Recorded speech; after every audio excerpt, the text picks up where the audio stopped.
یہاں سے برہان قرآن کا بیان اختتام پذیر ہوا۔ ان حدود کے اجرا کی کیفیت کا روایات میں ذکر کیا گیا ہے۔ اس سلسلے میں کافی کی ایک روایت میں عمرو بن عثمان مدائنی سے نقل کیا گیا ہے کہ امام علی رضا علیہ السلام سے اس آیت انما جزاء الذین یحاربون کے بارے میں پوچھا گیا کہ کون سا کام ان 4 حدود میں سے کسی ایک کا موجب بنتا ہے۔ امام علیہ السلام نے فرمایا کہ جب خدا اور رسول کے ساتھ جنگ کرے اور زمین میں فساد پھیلائے اور کسی کو قتل کر کے اس کا مال لے جائے تو قتل کیا جائے گا اور سولی پر لٹکایا جائے گا، اور اگر لوگوں کا مال لے لیکن کسی کو قتل نہ کرے تو اس کا دایاں ہاتھ بایاں پیر یا بایاں ہاتھ اور داہنا پیر کاٹے جائیں گے، اور اگر تلوار اٹھائے اور خدا اور اس کے رسول کے ساتھ جنگ کرے اور زمین میں فساد پھیلانے کی کوشش کرے لیکن کسی کو قتل نہ کرے اور نہ ہی مال لے جائے تو تبید یعنی شہر بدر کیا جائے گا۔ پوچھا گیا کس طرح تبید کیا جائے گا؟ امام علیہ السلام نے فرمایا جس شہر میں جرم کا ارتکاب کیا ہے دوسرے شہر میں تبید کیا جائے گا، اور اس شہر کے رہنے والوں کو لکھا جائے گا کہ یہ تبعیدی ہے، اس کے ساتھ میل جول نہ رکھیں اور نہ ہی کوئی معاملہ کریں اور نہ کھائیں پیئیں یہاں تک کہ 1 سال تک اس کے ساتھ یہ سلوک کریں۔ چونکہ ہمارے زمانے میں ان حدود کا اجرا نہیں کیا جاتا، اس لیے اس موضوع کی فروعات اور روایات اور نقل اقوال اور اس موضوع سے متعلق تحقیق کی ضرورت نہیں۔ جب بھی محارب پکڑے جانے سے پہلے اپنے کردار پر پشیمان ہو اور توبہ کر لے تو ذکر شدہ حد اس پر سے ساقط ہو جائے گی، لیکن اگر مال لے کر گیا ہو وہ مال اس سے لے کر اس کے مالک کو دیا جائے گا، اور اگر قتل کیا ہو تو قصاص ہوگا، سوائے اس کے کہ صاحب حق اسے بخش دے۔ چور سے دفاع کرنا، وہ چور جو اسلحے سے لیس ہو کر مال لے جانے کے لیے حملہ کرے وہ محارب ہے، اور اگر مال کا مالک مقابلہ کر سکتا ہو تو اپنا دفاع کرنا جائز ہے، اور اگر اس حال میں چور قتل ہو جائے تو اس کے خون کی کوئی اہمیت نہیں اور اس کی کوئی ضمانت نہیں، اور اگر مال کی حفاظت کرنا واجب ہو یا چور اس کی ناموس پر حملہ کرنا چاہے تو قادر ہونے کی صورت میں دفاع کرنا واجب ہے، سوائے اس کے کہ جان کا احتمال ہو، اور اگرچہ چور صاحب مال کو قتل کرنے کا ارادہ رکھتا ہو تو اپنے جان کی حفاظت کے خاطر دفاع اور مقابلہ کرنا واجب ہے، ورنہ فرار ہو جائے یا چھپ جائے یا اس کے علاوہ کوئی بھی ایسا طریقہ اختیار کرے جس سے اس کی جان کی حفاظت ہو سکے۔ اور اگر چور بغیر اسلحے کے ہو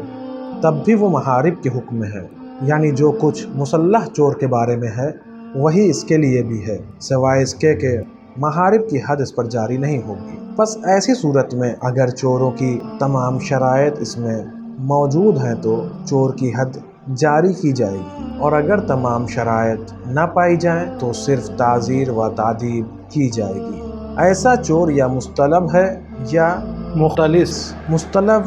وہ ہے جو کھلم کھلا لوگوں کا مال چوری کرے اور فرار ہو جائے، اور مختلس وہ ہے جو چھپ کر لوٹے اور فرار کر جائے۔ ان ہر 2 صورتوں میں حاکم شرع جو سزا بھی اس جرم کے ترک کرنے کے لیے مناسب سمجھے دے، مثلا جتنا مناسب سمجھے مارے یا قید میں رکھے۔ ایک شخص کسی لڑکی کے کان سے گوشوارہ اتار کر لے اڑا تھا، اسے امیر المومنین علیہ السلام کی خدمت میں لایا گیا۔ آپ نے فرمایا اس کی چوری اور لوٹ مار ظاہر ہے، چونکہ پوشیدہ نہیں ہے، اس لیے چوری کی حد ہاتھ کاٹنا ہے، اس پر جاری نہیں ہوگی بلکہ تعزیر ہوگی۔ بس اسے مارا اور قید کر دیا۔ اور تیسری قسم مختال، یعنی جو دھوکے باز ہو اور ہیلے بہانے سے کسی کا مال لے اڑے، مثلا جعلی سند بنائے اور اس ذریعے سے دوسروں کا مال ہتھیا لے، لازمی طور پر اسے تعزیر کی جائے۔ اب یہاں سے 35واں گناہ شروع ہو رہا ہے،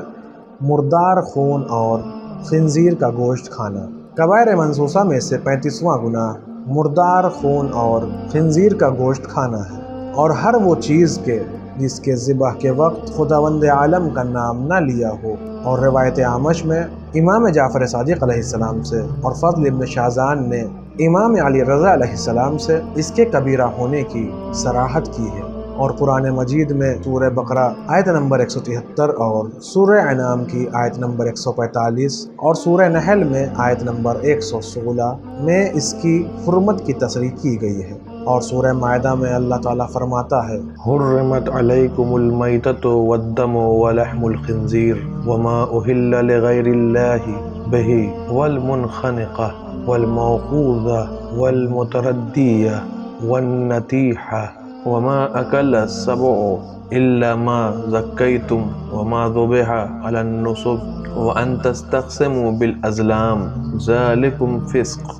اے لوگوں، از خود مرا ہوا جانور اور خون اور سور کا گوشت اور جس جانور پر ذبح کرتے وقت خدا کے سوا کسی دوسرے کا نام لیا جائے اور گردن مروڑا ہوا اور چوٹ کھا کے مرا ہوا اور جو اونچی جگہ سے گر کر مر جائے یا جو سینگ سے مار ڈالا جائے اور جس کو درندے نے پھاڑ کھایا ہو، یہ سب چیزیں تم پر حرام کی گئی ہیں اور یہ گناہ کی بات ہے۔ المختصر مذکورہ اشیاء کے کھانے کی حرمت اور کبیرہ ہونے میں کوئی شک نہیں ہے، البتہ ان میں سے ہر ایک کی حقیقت و اقسام اور فروعات کا جاننا ضروری ہے جو کہ قرار ذیل ہے۔ مردار، ہر وہ جانور جو تزکیہ شرعی کے بغیر مر جائے وہ مردار ہے اور اس کا کھانا حرام ہے، اور اگر خون جہندہ رکھتا ہو تو نجس بھی ہوگا، لیکن اگر تزکیہ ہو گیا ہو تو پاک ہے، سوائے کتے اور سور کے جو ہمیشہ نجس اور قابل تطہیر نہیں ہے۔ اگر حلال گوشت جانور ہو تو پس تزکیے کے بعد اس کا کھانا حلال ہے۔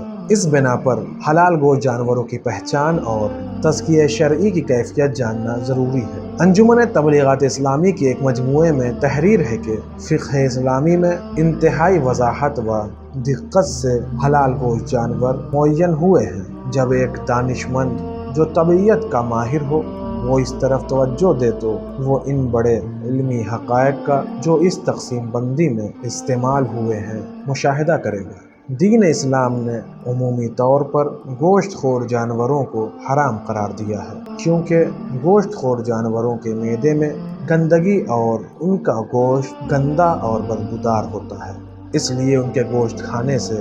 انسان بیمار ہوتا ہے۔ اس کے برعکس زیادہ تر گھاس کھانے والے جانوروں کو حلال جانتا ہے۔ وہ تمام جانور جو ناخن رکھتے ہیں حرام ہیں، اور جو حیوانات خر رکھتے ہیں وہ حلال کیے گئے ہیں، اور ان میں سے کچھ کو مکروہ کیا گیا ہے، مثلا گھوڑا، خچر وغیرہ۔ اور پرندوں میں حلال حرام کی تمیز ان کے پر ہلانے پر موقوف ہے۔ جو پرندے فضا میں پرواز کرتے ہوئے اپنے پروں کو زیادہ پھیلا کر رکھیں وہ حرام، اور جن کے پروں میں پرواز کرتے ہوئے سکون سے زیادہ حرکت ہو وہ حلال ہے۔ اس کے علاوہ تحریر ہے کہ اسلام نے شکار کو آزاد قرار دیا ہے، لیکن اسے صرف اس وقت جائز قرار دیا ہے کہ جب شکاری اپنے گھر والوں کو فائدہ پہنچانے یا اپنی روزی حاصل کرنے کے لیے شکار کرے، اور ایسا شکار کہ جس سے مراد صرف لہو و لعب اور حیوانات کو مارنا ہو تو یہ جائز نہیں، اور سفر میں اس شکاری کی نماز